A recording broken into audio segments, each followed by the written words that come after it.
So here we are. This is a session about fundraising. It's about fundraising your first round and really making sure that you have kind of the best advice, best knowledge to go and be successful when it comes to fundraising.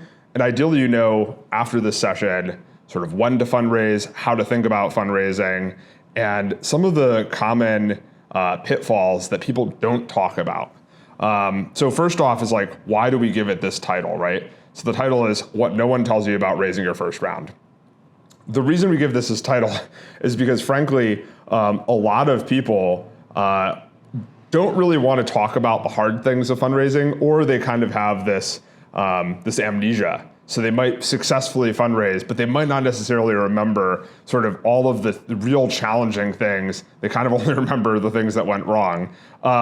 The other thing is that fundraising advice is just usually not good.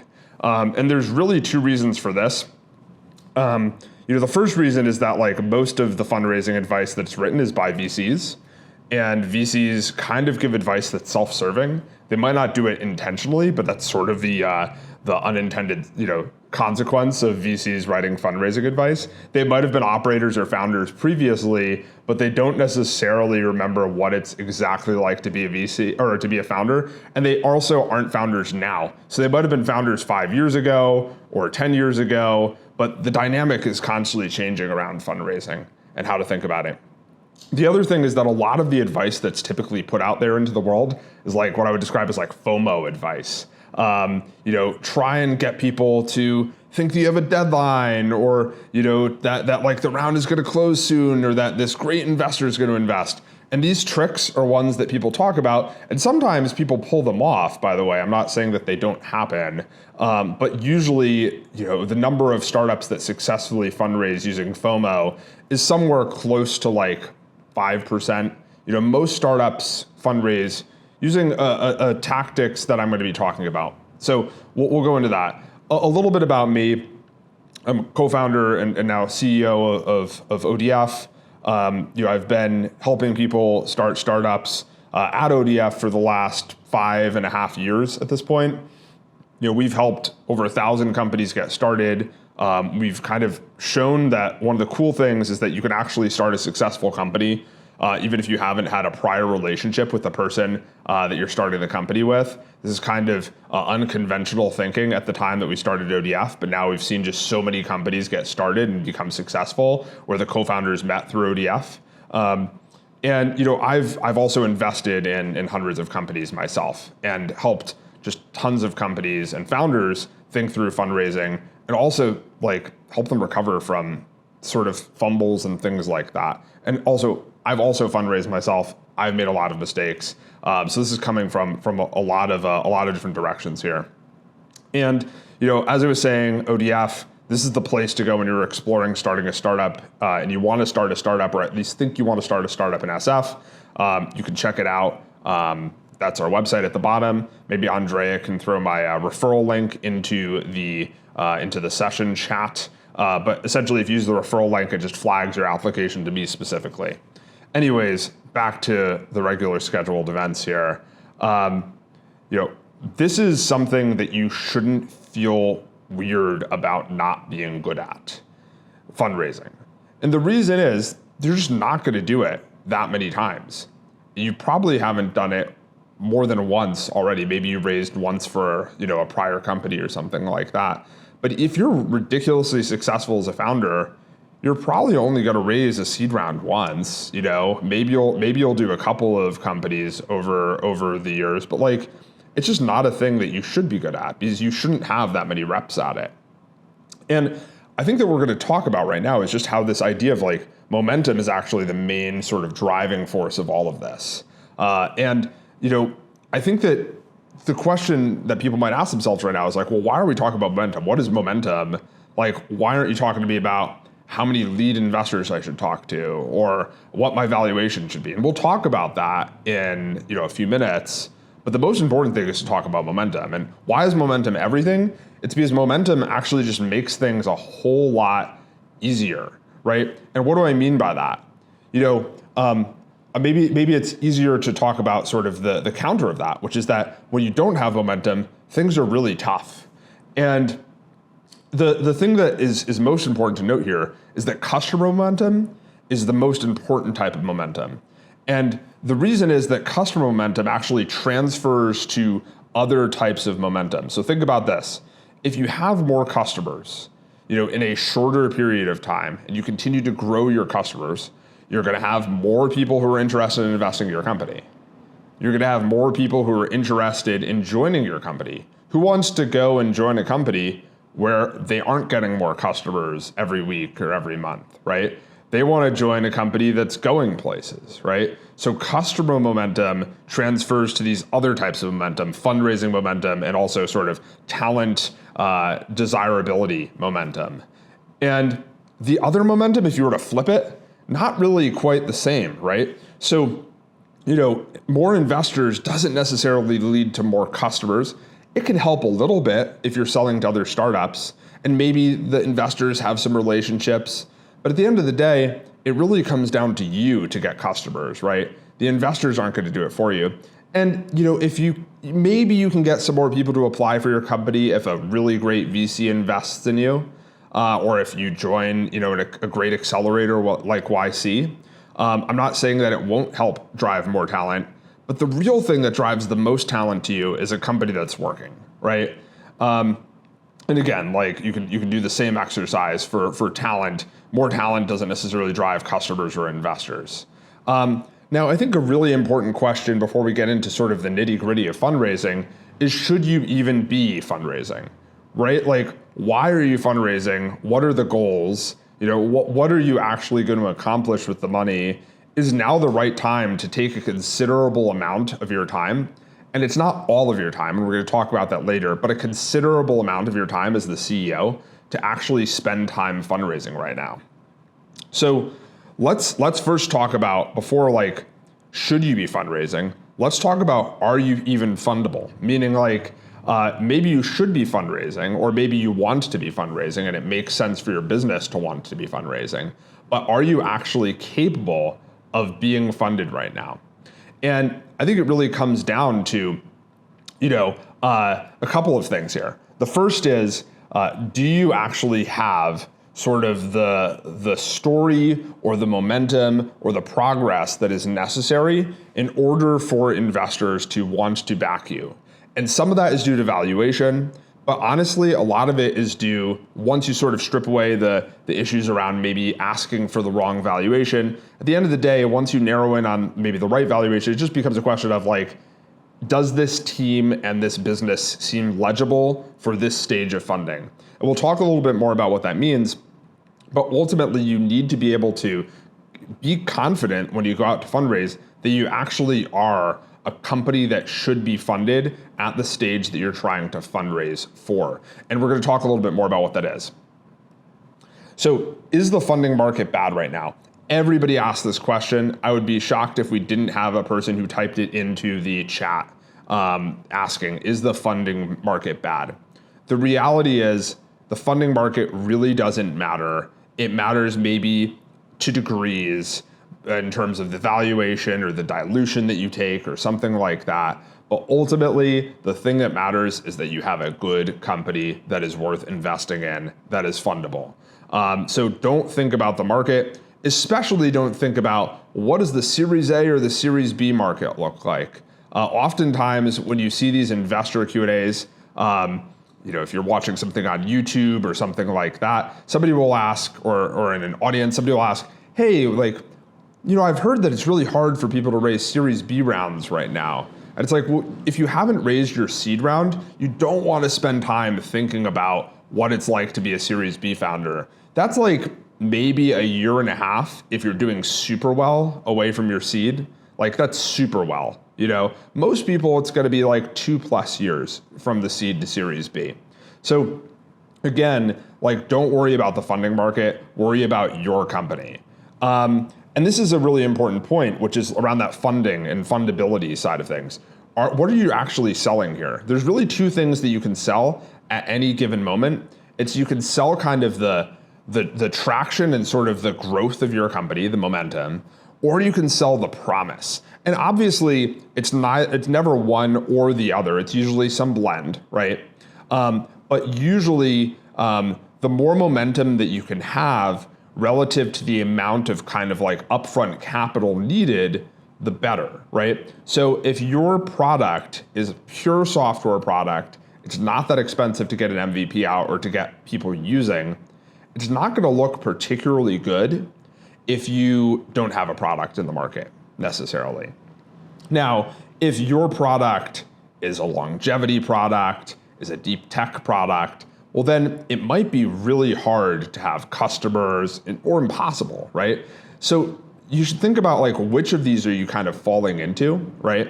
And sort of where do you fit into that? So we could talk a little bit about that later, but momentum or the dream, momentum best when you have something that you can actually make progress on. And if you have something you can make progress on and you aren't making progress on it, not a good sign, right? That's something that investors are like, what are you waiting around for? Why you don't actually need our money to get started. So that's a really important thing to note there. I want to go through sort of this like expectations versus reality around fundraising. This is a thing that I think that a lot of people will have these expectations. I know that I certainly did, and then you'll kind of get like punched in the face by reality. So let's get into this. It will take a few weeks to fundraise. The reality is it will probably take a couple of months. There are people who will get into an accelerator. I don't think that really counts because it's kind of like either you're in an accelerator or you're not in an accelerator in terms of like whether or not it takes a few weeks or a few months. Usually people don't raise outside of the accelerator money. So what I'm really talking about here is raising like a true pre-seed or seed round. And the reality is you're going to have to talk to a lot of people if you're sort of, the average company that goes and raises a pre-seed or a seed round. Now, I think it's also worth noting that many of the best companies don't look like they are above average companies at the pre-seed or seed stage. Or even if they do, to some people, seem like they're exceptional companies, they will still be met with a lot of confusion or hesitation by investors. So don't think about like, am I average, am I above average with your fundraising? In some ways, this is one of those situations where if you actually are like super hyped at the pre-seed or seed stage, it can mean that you're accurately hyped. Or it could mean that, for whatever reason, the market is frothy, people are really excited about your idea. I wouldn't read too much into whether or not you're a hot company at that stage, one way or the other. But it's going to probably take you a couple of months. So don't get this false expectation in your head that it's going to be a really quick open and shut process. Another thing that I think is that a lot of people, think that they're just going to absolutely, nail it. And I get the confidence. I think you need to have a lot of confidence. But the reality is, at the end of the day, if you look at all of the sort of investors that you talk to, and I'm talking like angel investors, sort of small funds, non-lead funds, that sort of thing, having like a 20% hit rate is actually pretty good. It's actually maybe even more than good. You're going to talk to a lot of people who just frankly don't get it, or you flub the pitch. Like, you should just expectation set that, you're not going to have a great hit rate. Like, baseball is a great example of this. I'm not a real sports person, but if you look at it, some of the best baseball players have like pretty bad stats in terms of actual hit rates. But compared to their peers, they're incredible, right? Like, it's not 100% though, by any means. So this is a really good one. This idea of fundraising being a full-time job. Now, fundraising, this is actually really interesting. A lot of people think that fundraising is a full-time job. CEOs love to say it. The reality is it's a part-time job, and you really, really need to continue to make actual like tangible business progress during the fundraise. Otherwise, people are going to check in with you, and they have their first call with you, or they're maybe they have their second call with you, and they're kind of like catching up. Whoa, how are things going? Oh yeah, we're just having more conversations. But imagine if you say, oh, we're having more conversations and we grew 20%, the last 2 weeks since we last spoke, right? You want to be able to report back tangible business progress, because that's the thing that's like most important. And then in terms of the part-time versus full-time thing. Imagine you're doing 40 meetings a week, right? So 40 meetings, imagine they're 30 minutes long, right? And you really do need to do like at least 40 meetings a week. Imagine they're 30 minutes long. You have to have like 30 minutes of kind of like prep time, sort of like post-meeting follow-up and like iterating on the deck and all of that. So putting all of that together, let's just say you give 30 minutes and 30 minutes, right? That's an hour per meeting, right? 40 times an hour, that's 40 hours. If you're a founder, you're a CEO, you're working 80 to 100 hours a week at least, right? So you're not really in a place where fundraising is ever going to be a full-time job. It's going to be a lot of your time. It's going to be maybe, 1/2 to 80% maybe some weeks of your time, but it's not going to ever be a full-time job. And you need it to not be a full-time job because you want to make business progress during this. And business progress, again, depends on what kind of business you're building. But some of the business progress you can make is around de-risking the business from a technical perspective, even if you can't necessarily get customers because you have a more challenging business to build in terms of capital requirements. Okay, another one. I'm taking enough first meetings. You're just almost certainly not. When I talk to founders who I realize are going to have a bad time with their fundraise, it's always, yeah, we're starting our fundraise tomorrow, or we're starting our fundraise, later this week. And I say, well, how many meetings or like people do you have lined up? They're like, oh, like a dozen. It's just really, really hard to fundraise with a dozen meetings unless you've had like a super, super success before. And these people are all just lining up to give you money. And you're just sort of like you've chosen the top 12 people. The reality is most of us don't have that. Most of us need to actually go and fundraise and run a process. And you need to be talking to a lot of people. Oftentimes you think that it went really well. And you think that a term sheet is sort of imminent. And then you ask yourself, why aren't they responding? Like, what happened? It went so well. And the reality is a lot of VCs, it's their job to seem interested. It's their job to kind of keep sort of their options open if they aren't certain that they don't want to invest. If they're certain that they don't want to invest, they'll pass immediately. But if they're on the fence, and by on the fence, I mean their default no, just to be clear. If they're on the fence, it behooves them to stay sort of hanging around the hoop for as long as possible. So you shouldn't expect to get, interest driving conversion to a term sheet. It just doesn't happen that often. It could, and it does. Obviously, like if you get a term sheet, it's going to come from, when you get a term sheet, it's going to come from people who were interested. But don't read interest and sort of kindness and attention for people actually going and converting. This is another one we kind of talked about this earlier. Like some tactic, some sort of hack will get them to move faster. Oh, we're going to be oversubscribed, next week. Oh, like our fundraise is we're setting a deadline for this date. These things they all fail. And the reason that they fail is because, one, you really need to be certain that you're actually going to have the thing happen that you say is going to happen. If you don't, it looks really, really bad. It's like goofy. It's really embarrassing to get that wrong. So that's the first thing. The second thing is, ultimately, these VCs, again, you are going to fundraise, if you're a successful founder, you're going to fundraise a seed maybe a couple of times in your life. These VCs have seen pitch after pitch after pitch, probably more pitches in a single day than you will do for seed rounds in your entire life, right? So they've seen every trick in the book. They're super wise to it. And it's kind of off-putting, to be honest, right?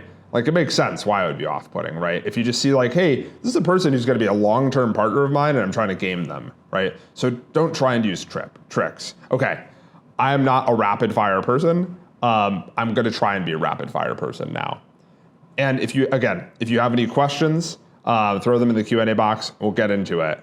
Rapid fire, here we go. It's really important to actually determine a valuation for how much you want to, how much you're going to raise at what valuation, that sort of thing, right? Now, the reason you want to determine a valuation is because people are going to ask you, well, how much are you raising? Like, what are the terms, right? Valuation is actually not this mystical thing that you need to divine, you need to go and get somebody to kind of like, some seer to give you the information.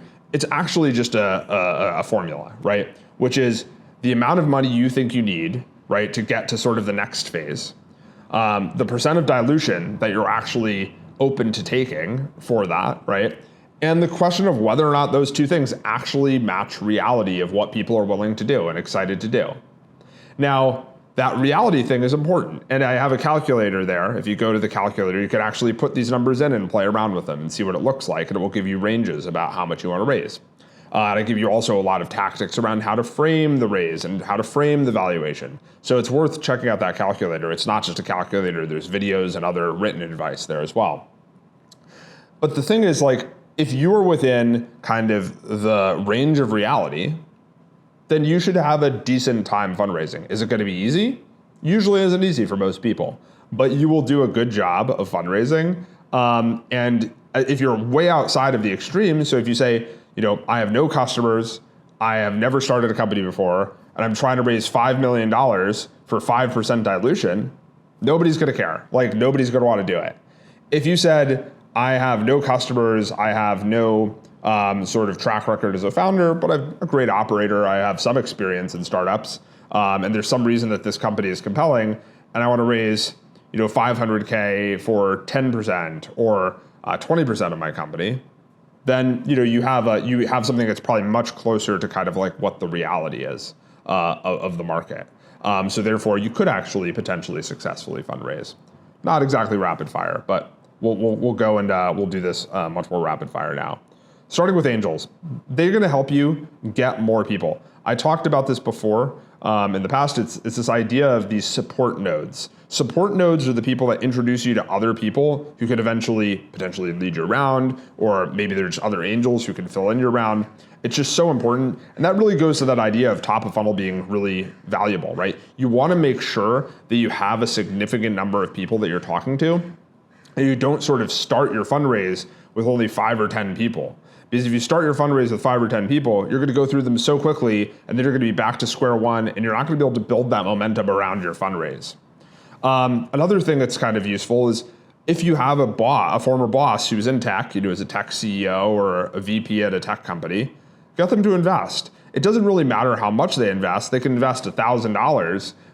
But the idea of like a former CEO or a former boss investing is a really good diligence item. It's like, hey, yeah, I worked at this Series B company. I'm striking off on my own, and the founder, the CEO is really excited to invest in me and support me in this. That's a really good sign. You don't need to tell anybody that it was $1,000 or $2,000, and you also should make sure that your former boss knows that they can invest as low as $1,000.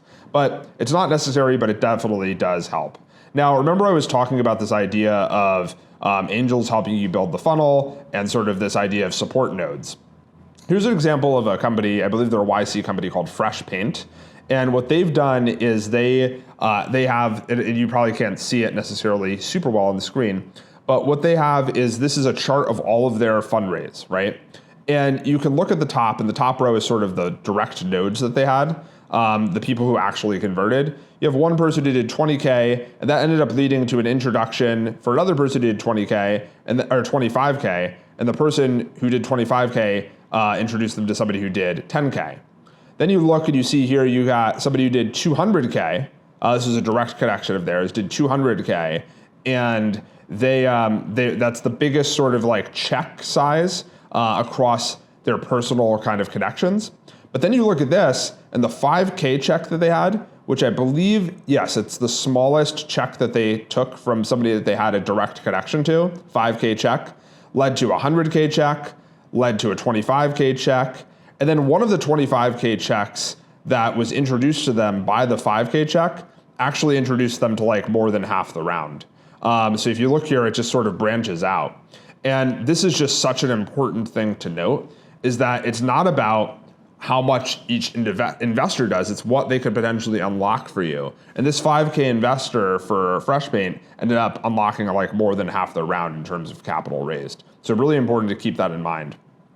Another piece here is you could potentially raise at a slightly lower valuation for your initial investors in order to kind of like reward them for being early investors in your company and early commits. Now you have to be really careful about how you say this, because ultimately people could look at this and they can kind of be turned off, because you could be like, hey, yeah, like, I've got a buy it now price. And, if you kind of can sound like a used car salesman or something if you frame this incorrectly.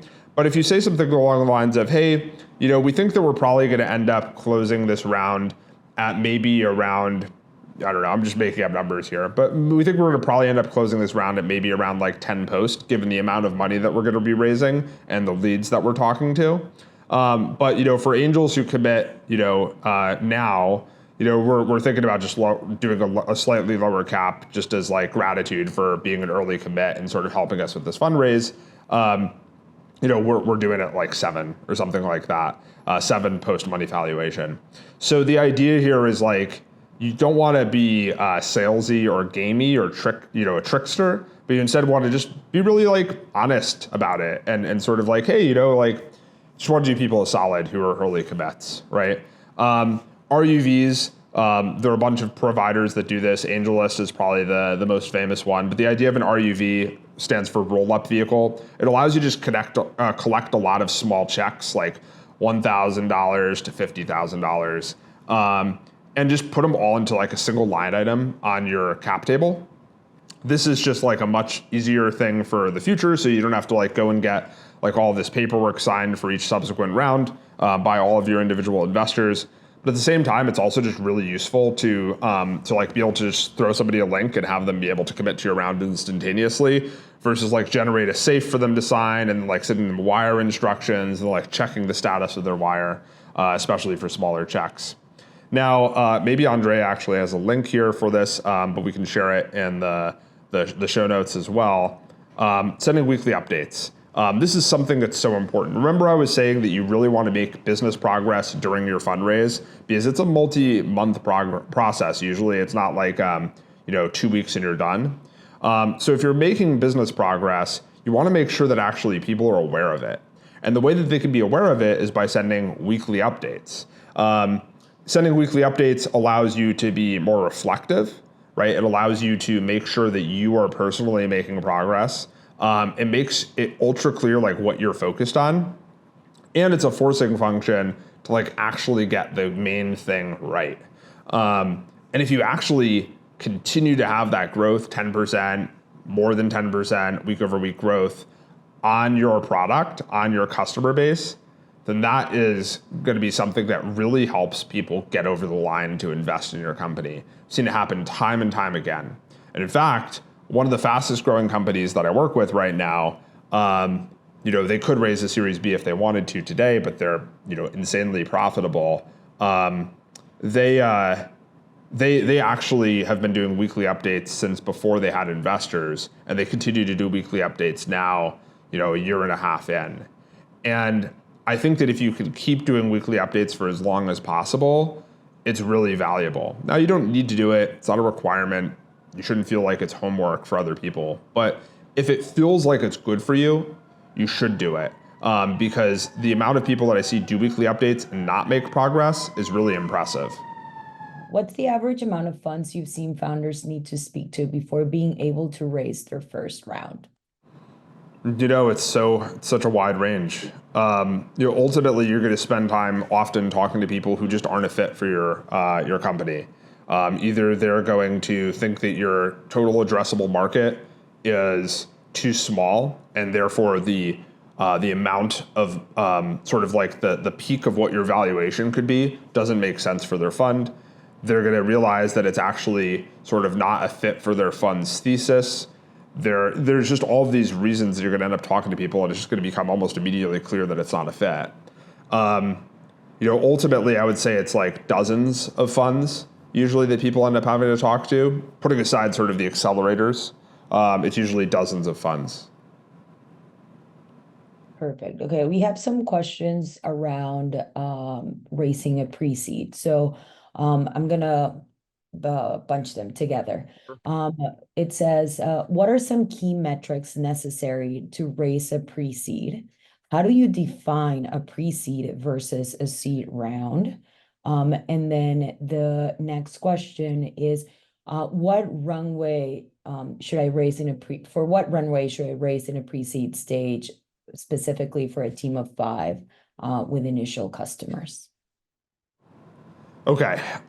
So a lot of this comes down to I don't have all the context, so it's hard to speak to each person's specific scenario, but I'm going to try my best to kind of answer these questions. I'll start with the last one, runway. I would be really cautious about having a full-time team of 5 before you have funding and expecting to pay them sort of market rates, assuming that you're in a market like America or Europe. That is a large team. It's hard to maneuver that large of a team. It's not to say that there aren't successful companies. I believe Levels, which is an ODF company, actually had 4 co-founders, and they probably hired people pretty early on. So again, I'm not speaking to this specific startup, but I think that most startups would be better off having 2 people or 3 people for as long as humanly possible. Now, in terms of the amount of runway, I think that people often talk about runway and sort of how many months do I need? And I think that that's somewhat the right question, though I would tweak it a tiny bit, which is, what are you trying to accomplish? How long do you think it will take you to get there, right? Now, for most people, sort of the big goals about what they want to accomplish, they usually will take at least a year. So if that's the case, you want a year plus some pretty significant buffer. So historically, it used to be like 16 to 18 months. Now people are encouraging you to have more buffer, 24 months. So, but again, you really want to make sure you understand what milestones you're trying to hit, like what the next inflection point is for you as a business. And that sort of informs how much you want to raise, how much money it's going to cost, that sort of thing. Could you go to the, actually there was another question. There was another question about sort of what is a pre-seed round? Like, how would you define a pre-seed round? I think a pre-seed round in this world today, it would be defined as something where you're sort of selling between 10 and 15% of the company. And you are probably raising somewhere between 500 and 1.5 million. Obviously you can shift things in different directions. I'm not saying that this is like, the line in the sand. These are nebulous terms, but that's generally what it is. I think with seed, it's sort of 1.5 to $5 million, and usually more likely 15 to 20% dilution. Again, if you're like super hot, or you're raising sort of maybe the lower end of the spectrum, then maybe it is 10% dilution, 12% dilution. But that's sort of the rough like pre-seed and seed.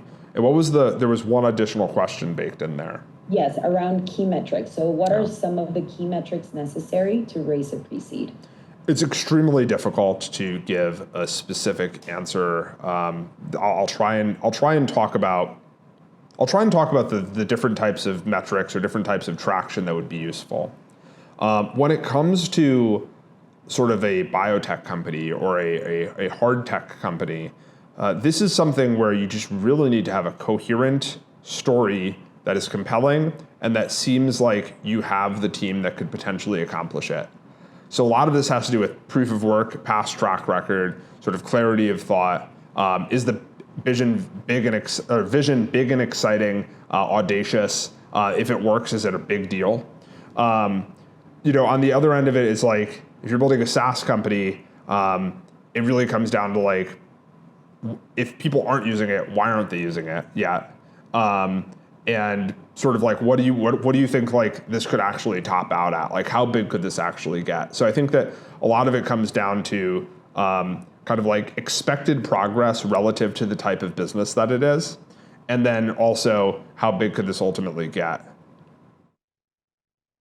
Perfect. So our next question is around mistakes. And Jeremy asks, let's assume you made most of these mistakes that you talked about. and spoke to most of the T1 firms, and your fundraise has languished when you were making these mistakes. How do you restart the process and slash or reapproach these investors?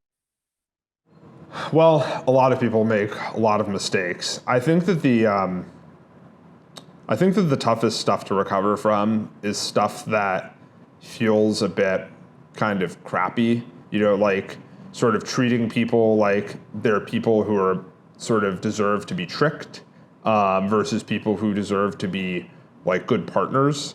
I think that there's, not having a good story or not having traction or easier things to recover from. You can get a better story, you can get better traction. Things that you do that kind of treat people not great are really hard to recover from, even if they're sort of, unintentional, right? Intentions matter, but they don't, at the end of the day, it does matter how people feel. So, I think that the best thing you can do is just get better. And also there are just a lot of people that you can be talking to.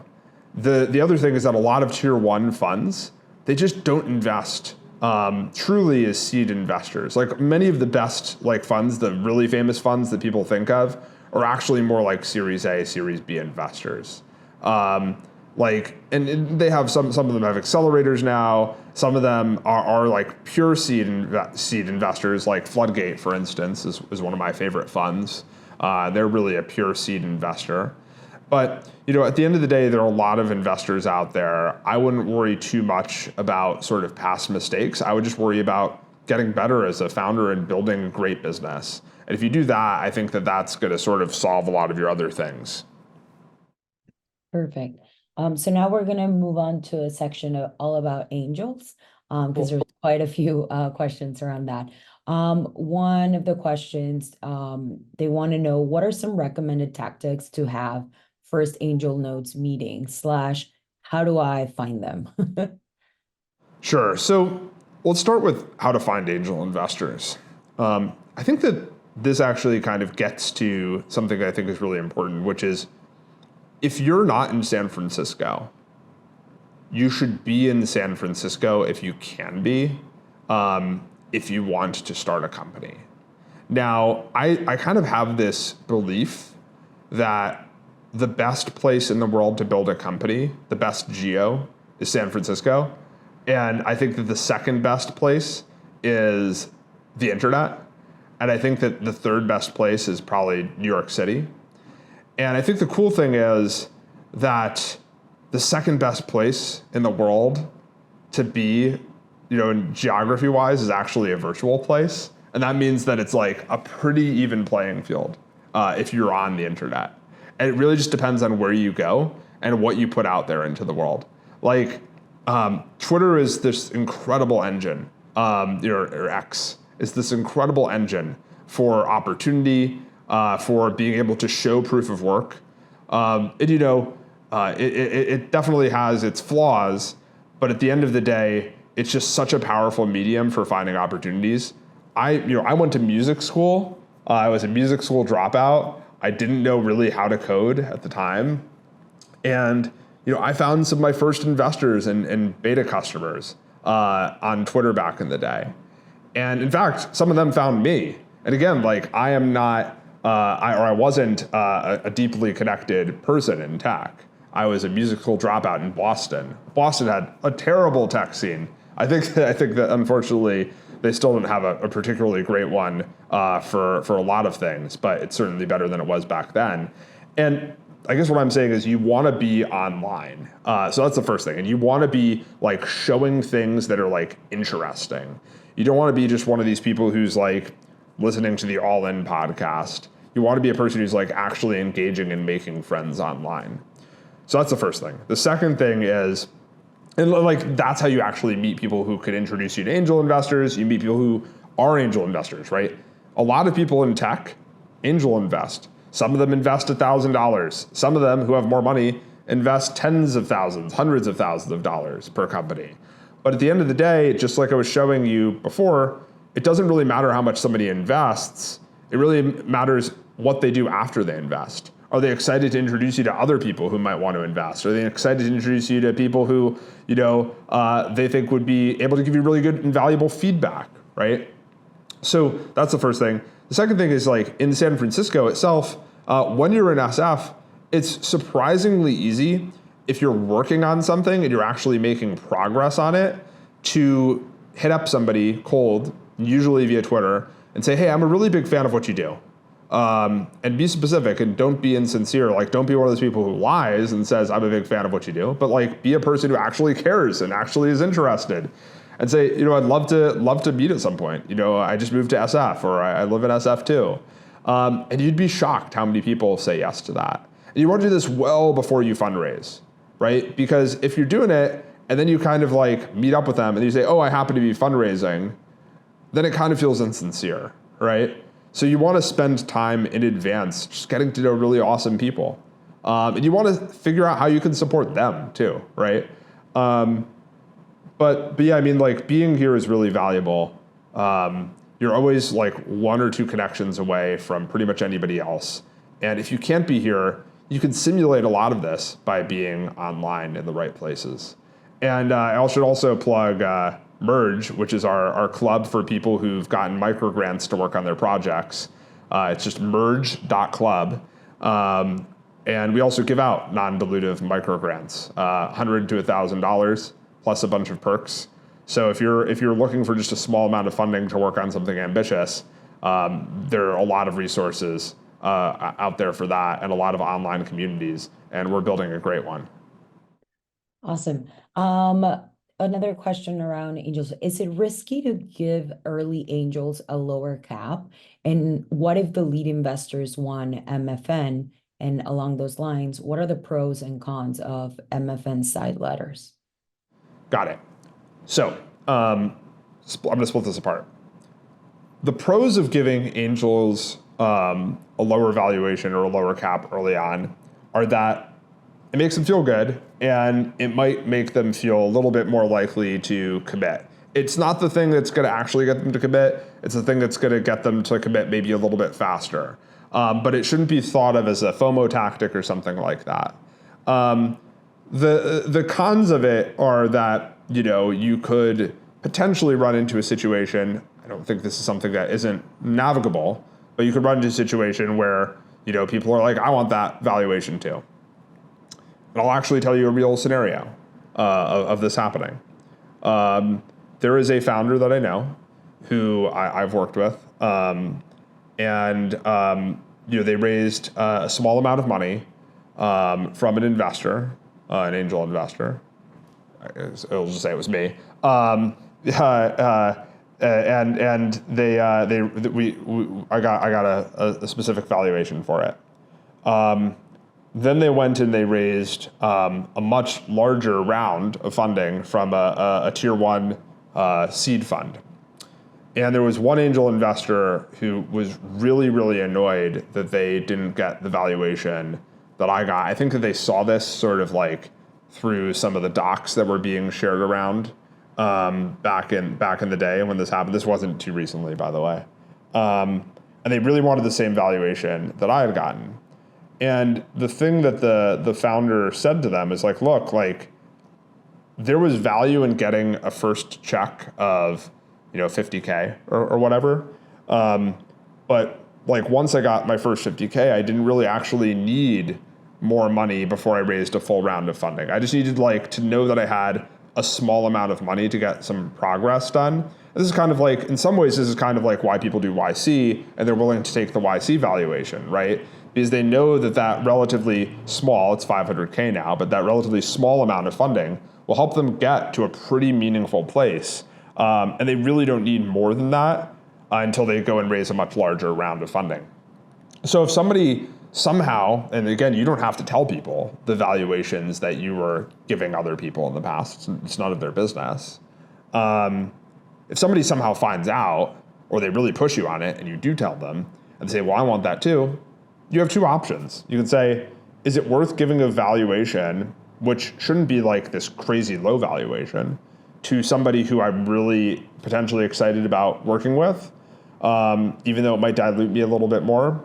The answer is it probably is. In the case of the founder I was talking about, they had just raised like 1.5 or $2 million from one of the top funds in the world.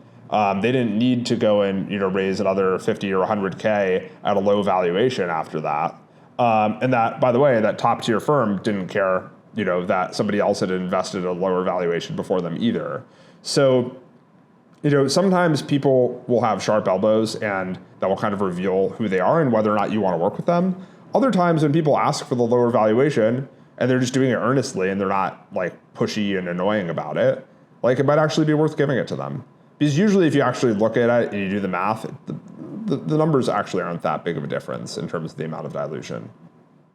Perfect. Now we have some questions around cold versus warm approaches. So one of them is, how can you talk about cold versus warm approaches? And how can I leverage the ODF community platform to connect to people during my fundraising process? Cool. So cold versus warm, there's really a variety of degrees of cold, right? So for instance, I didn't go to a school that necessarily helps me with this. I went to a music school. There are very few people at my school who, many Grammy winners, many Oscar winners, but very few angel investors, and very few VCs and even founders and operators. So I can't necessarily go and hit somebody up and say, hey, we studied the same thing at this university, right? College networks are actually pretty valuable. Now, is it like the warmest connection? No, but it's like warmer than nothing. You have some commonality, right? YC, another good example, right? I get emails from people who are ODF founders who then did YC, and they're saying, hey, Julian, it's demo day or demo day just happened. And they're sending me 5 to 10 emails about companies that they like and that they think, that they're at least excited enough to forward on to me, right? So ultimately, that will happen where if you're in a network like ODF, like YC, people will support each other and sort of help each other out. And I think that anything that you can do to be truly anything other than purely cold is beneficial. So again, the university thing, being a part of a community and having that shared connection, maybe having a shared sort of work experience. Maybe you didn't actually work at the company at the same time, but maybe you both worked at Twitter or Uber or something like that. That could be cool, right? Even if you didn't overlap. So having any sort of connection could be useful. I think cold is fine. Cold is just really hard because people have such a huge filtering challenge with cold. The amount of just absolute dreck that people receive via cold email causes them to kind of just deprioritize it. And there are a lot of great people who reach out. But I'll say, as somebody who's invested in hundreds of companies, I think there's only one company that I can think of that I invested in that was a truly cold email. That company also folded. I don't think that there's that much of a relationship between that, but I think it's worth noting. The founder kind of quit fairly soon after. I don't regret making that investment, but I wonder if there was some relationship there. I'm not sure. So you should try to have some level of connection, even if it's somewhat of an ancillary one. But you can try cold too, and I'm not saying that you can't. But if you do cold, you have to make it really personalized. You can't make it be dear sir or madam, I am fundraising. My deadline is such and such. You probably want to be very straightforward. You want to be very succinct in sort of how you actually write your message. You want to make it extremely clear what it is that you're building. It's shocking how often you'll get a cold email where it's not even clear what the person is building. And you want to make it really clear why you're the person to build it. A lot of these things are kind of the same things you'd want to have in a deck, right? Or the same things you'd want to have in a pitch with investors. But remember that the bar is so much higher because there's no level of affinity and you're just hearing from this person alongside all of these other emails that are crap emails. So the bar is even higher when it comes to cold in terms of succinctness and clarity and sort of the why you and the traction. I'm not saying it can't happen. Was there another part of the question? Yes, around the pros and cons of MFN side letters. Got it. MFN side letters, and there was also a question about how to use ODF to find investors. So let me talk about the MFN side letters.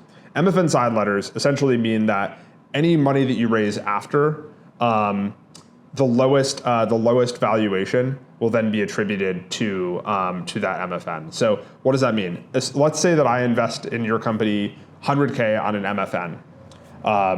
And what does that mean?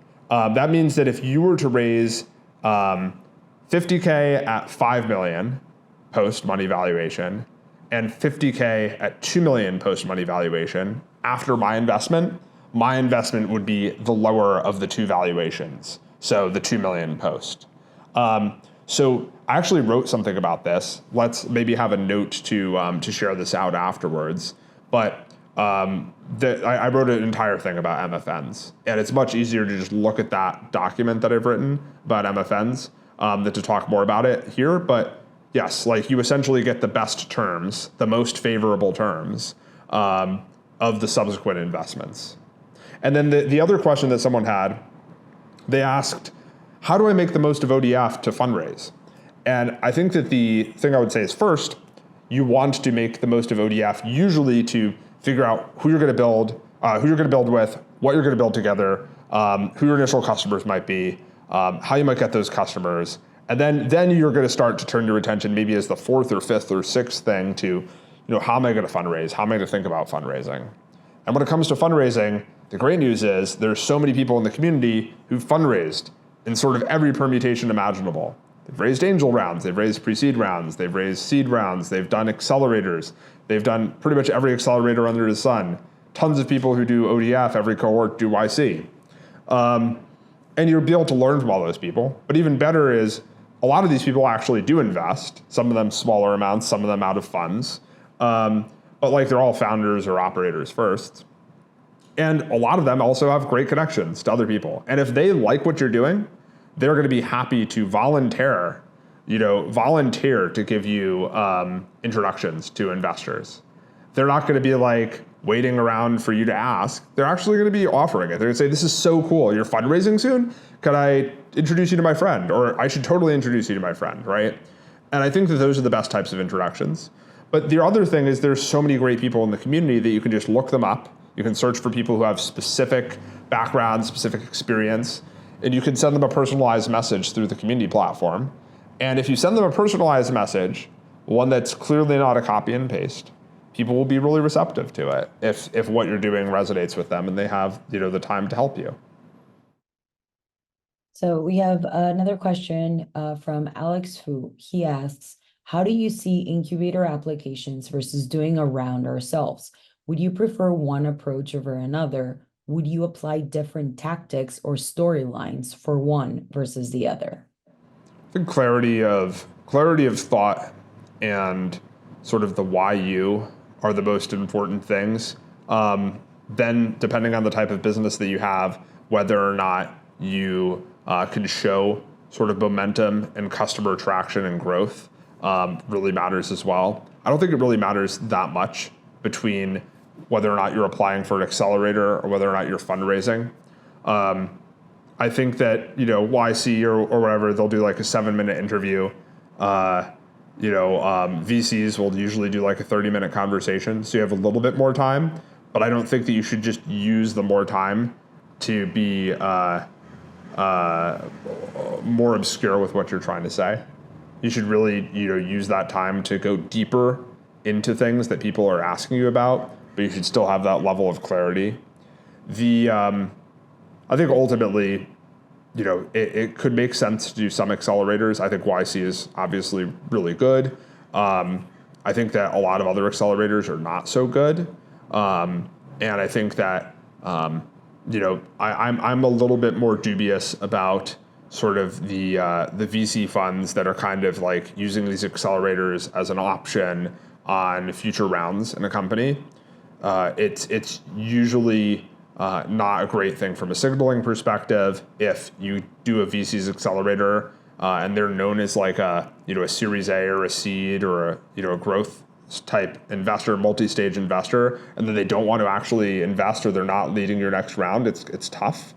But there are some other accelerators that are probably worth considering. Just YC is like the only one that I would actually just like say is makes the most sense for most people to consider. What is your advice for a startup that has a few investors on board already? Things are not going great, but as founders, we still have conviction in our idea. I think the question is like, why do you have conviction on your idea? Do you have conviction on your idea because you're the customer and you love the product and you actually use the product? Or do you have conviction on the idea because you just love your own ideas?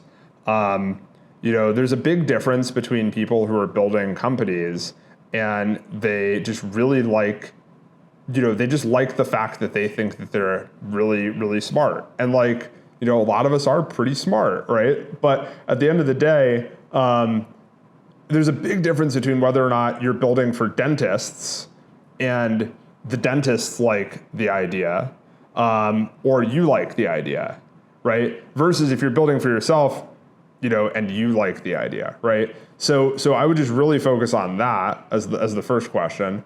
The second question, I'd be like, how is it not going well? Is it not going well because nobody wants to buy your thing? Or is it not going well because no VCs will invest even though people are buying your thing?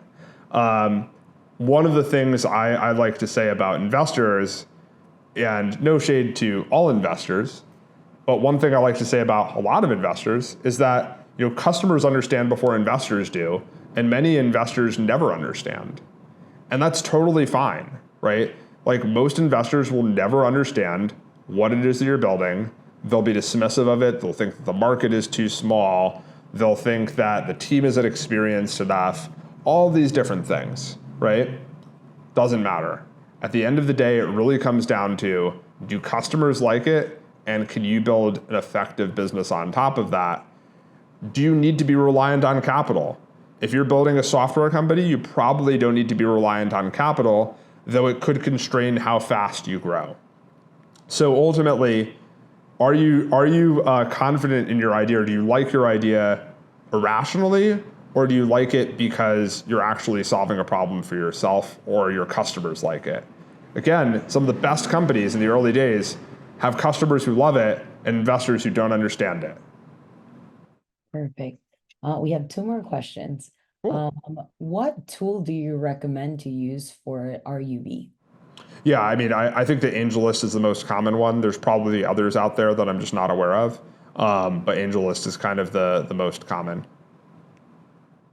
Perfect. And then for our last question, is there an approach or slash rules of thumb for bridging the gap between being super small, starting niche, but demonstrating that the TAM is large enough for investors who care about TAM? So I think that the way to think about TAM is that you want to kind of really drill in on a hyper-specific area of focus early on, because otherwise you're going to try and feel like try and be all things to all people, which will then end up feeling like you're nothing to no one. The way to think about it is like, can you be hyper-specific in the early days with the ability to kind of build into adjacencies to kind of like scale out a little bit more? And the answer is like most successful businesses can, right? The other thing is like, can you just make one or two people just really delighted as customers? And are there lots of other customers like them? Or like, are there others who can spend more money? Or can you actually expand sort of the share of wallet or sort of the amount of money that people will pay you by sort of increasing the amount of services or software or things that you provide to these customers? So it really comes down to, like, are you sort of expanding sort of like the total addressable market, or are you sort of like expanding the amount of money that the existing market is that you're building within at the early days, like spends, right? Oftentimes people are actually undercharging for their product, which is kind of like common. You see people who are charging, let's say, $10 a month, and people are happily paying it. And then you say to them, well, why don't you charge $20 a month? And they're like, I don't know, like, this is early on. They're like, I don't know. I don't know if people will pay it. It's like, well, we'll see what happens. And every time that we've seen this happen, where somebody tries to like raise the price, obviously they'll hit some sort of ceiling, but it's usually not the first time that they raise the price, and it's usually not the second time. So like, I've seen companies go from charging $10 a month to charging $75 a month, and the customer's not batting an eye, and it also makes for better customers. So I think it's like showing willingness to pay really matters, showing that you can potentially grow into a much bigger kind of like market, showing that the market is growing, not shrinking, is good. And then also, can you show if the market is shrinking, or you think you can actually sort of like shrink the market, but then capture most of it? What does that mean, right? So it's like, if you think that there's actually going to be fewer people working in a specific area because of your tool, but your tool is going to kind of like become the thing that like everybody uses who's working in that area, that's really valuable. So it doesn't even necessarily need to be that the market is growing, though I think in a lot of great cases, the market is growing and it's growing as a result, or a new category, a new market is being created as a result of your business. That was our very last question. Cool. Well, listen, it was really great to be here, answering questions that people have. We'll be following up with the video. We'll be following up with a bunch of links and resources. And in November, early November, we are kicking off the 23rd cohort of ODF. ODF, again, is the place to go when you're exploring starting a company, trying to figure out who you're going to build with, what you might build, who your initial customers might be, sort of all these things that we call the missing pieces. And we've been at it for 22 cohorts so far. We've had just incredible companies come out of this. Everything from incredible biotech breakthroughs through to like consumer and SaaS and health. It's just been so inspiring to see so many companies doing really impactful things in the world. Not just building great businesses, which is awesome, but like building great businesses that are really important for the world. And, if you are interested in exploring starting what's next, or you have friends who are, I really don't think that there's a better place for you or for them than ODF. Again, we're kicking off in early November, and really excited. We'll be following up with more about that as well.